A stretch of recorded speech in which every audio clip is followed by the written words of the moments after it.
of CMS quality measure number 1, diabetes A1C control. This is a telehealth eligible measure. The definition of this measure is patients 18 to 75 years of age with diabetes seen during the year whose most recent A1C is greater than 9%. This includes patients with type 1 and type 2 diabetes and not those with secondary diabetes due to other conditions. Note that this measure percentage is inversely related to the goal. The lower your percentage on this measure, the better you're doing. If you do not report an A1C during the calendar year, it is counted as an A1C greater than 9%. The workflow for this measure is as follows. Locate an A1C documented in the chart. You can look in 3 different places. You can look in the CDSS Practice Configured Alerts under Hemoglobin A1C and check the date it was last done. It was received, this last one here was received on October 11th, 2021. You can look in Labs for an A1C, or you can check in the Clinical Quality Worksheet under Diabetes Management and find the last one there. If you have ordered an A1C, hemoglobin A1C, through ECW and have received it electronically and closed the results, you've met the measure for the year.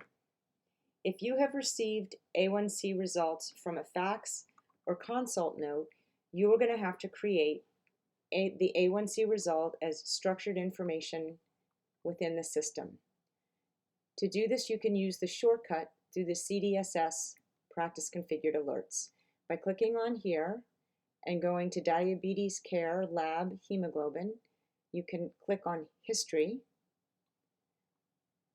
enter the date that the lab was last done,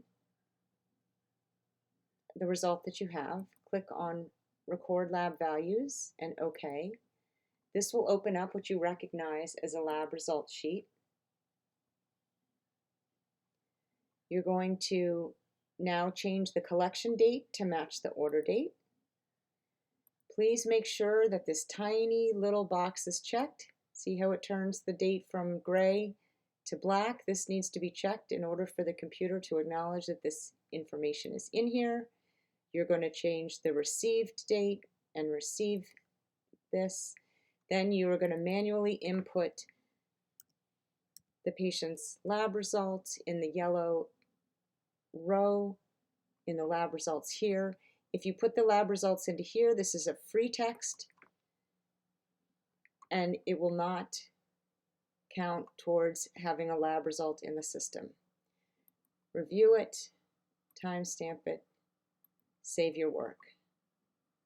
Now you'll see the latest date here. If you were to check another time and go into labs, you will see this here. You will see all 3 dates are the same, and you have a result of hemoglobin A1C for this calendar year. The exclusions for this measure are as followed. Hospice care.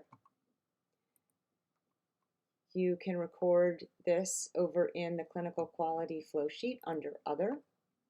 Patient received hospice care. Yes.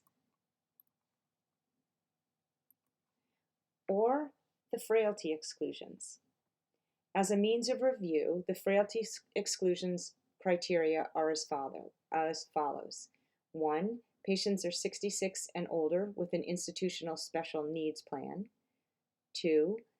Patients are 66 and older with at least 1 claim for a frailty code during the measurement period, and they're on medication prescribed for dementia. Or 3. The patient is 66 and older with a claim or encounter for a frailty code during the measurement period and an encounter for an advanced illness diagnosis. To enter these, you have to select them in Visit Encounters. You will not find them in the clinical quality flow sheet. So for this patient, in Visit Code, I'm going to add a frailty CPT and find that under macro exclusions. And here we're going to choose greater than 65 with frailty and advanced illness diagnosis. This patient has these codes in their problem list. So I will link these codes to the diagnoses up here, the ICD-10 codes, when I code this encounter. And I've excluded the patient from this measure. Thank you for your attention.